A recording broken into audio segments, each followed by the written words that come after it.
each other. I want to make a point on the president's point about the economy and public health. I understand what the president is saying. This is unsustainable that we close down the economy and we continue to spend money. There is no doubt about that. No one is going to argue about that.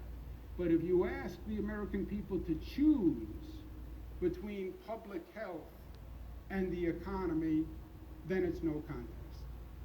No American is going to say, accelerate the economy at the cost of human life.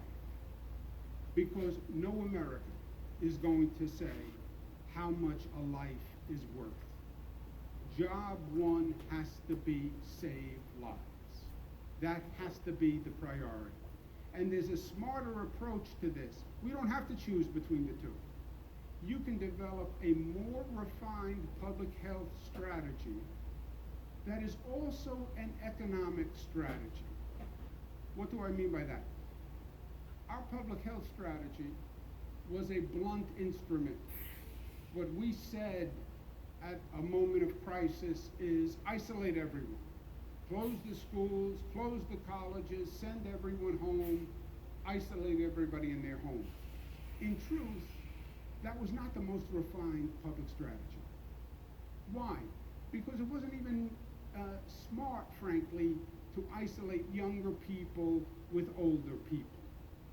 But at that moment, we didn't have the knowledge, we needed to act, that's what we did. You can now start to refine that public health strategy. You can start to say, look, the lower risk individuals do not need to be quarantined. And they shouldn't be quarantined with an older person who they may be transferring it to. People who are recovered, you test them, you test the antibodies, you find out that they resolve themselves of the virus, and I believe once we get that test, you're going to find hundreds of thousands of people who have had the coronavirus and resolved. Once they're resolved, they can go back to work. Develop that test. It's in testing now. Once they're resolved, let them go back to work. Let the younger people go back to work. Let the recovered people go back to work. It's even better for the older, vulnerable people who you're trying to protect. And then ramp up the economy with those individuals. So you're refining your public health strategy, and at the same time, you're restarting your economy. Those two can be consistent if done intelligently. Restart the economy with our younger, recovered, tested workers. Don't make us choose between a smart health strategy and a smart economic strategy.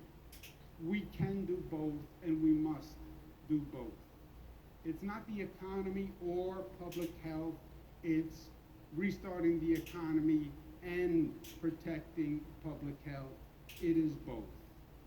But I understand restarting the economy.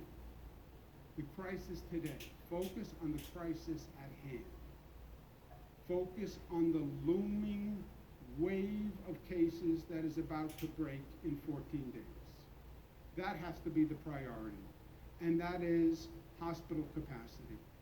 And that is about providing hospital beds, providing staff, and providing equipment, and providing PPE, and providing ventilators, coming back to that number of 30,000, and needing federal action to address it now. If the federal government said today, I will deploy all 20,000 ventilators, it will take us 2 weeks to get those ventilators into hospitals and to create ICU beds and to locate the staff. So there is no time to waste. The time to do this is now. FEMA is sending us 400 ventilators. These are on the news this morning. We are sending 400 ventilators to New York. 400 ventilators? I need 30,000 ventilators. You want a pat on the back for sending 400 ventilators? What are we going to do with 400 ventilators when we need 30,000 ventilators? you're missing the magnitude of the problem, and the problem is defined by the magnitude. These are the numbers from today. You can see our testing rate is now over 90,000 people who have been tested. That's the highest rate of testing in the country and per capita on the globe. We did 12,000 new tests since yesterday. Number of positive cases, state of New York, 25,665, 4,700 new cases of those tested. You see the entire state, county by county, more and more counties are being covered. We have 3,000 people currently who are hospitalized. We have 756 people in ICU units. The ICU units are the ventilated units. That's 23% of the hospitalizations. That's the problem.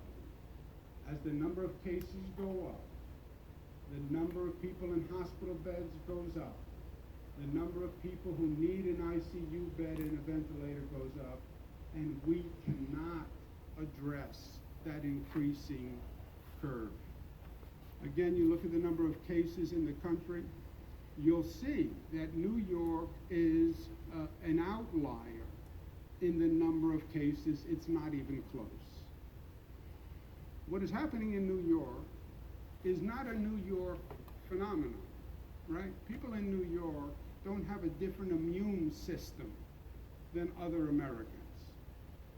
It's not higher in New York because we are New Yorkers. It's higher in New York because it started here first, because we have global travelers coming here first, because we have more density than most places, but you will see this in cities all across the country. And you will see this in suburban communities all across the country. We are just a test case. We are just a test case.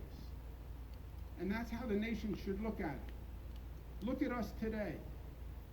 Where we are today, you will be in 3 weeks, or 4 weeks, or 5 weeks, or 6 weeks. We are your future. And what we do here will chart the course for what we do in your city and in your community. I'm not asking you to help New York just to help New York. I'm asking you to help New York to help yourselves. Let's learn how to do it right. And let's learn how to do it right here. And let's learn how to act as one nation. And let's learn how to act as one nation here. And we learn the lesson here, we will save lives in your community.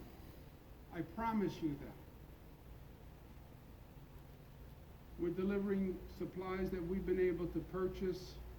Today, New York City has had a critical problem. I spoke to Mayor de Blasio. He's right. He had a critical problem on PPE, gowns, masks, etc. The equipment we're bringing today will resolve that immediate need. There'll be no hospital in the city of New York who will say today their nurses, their doctors can't get equipment.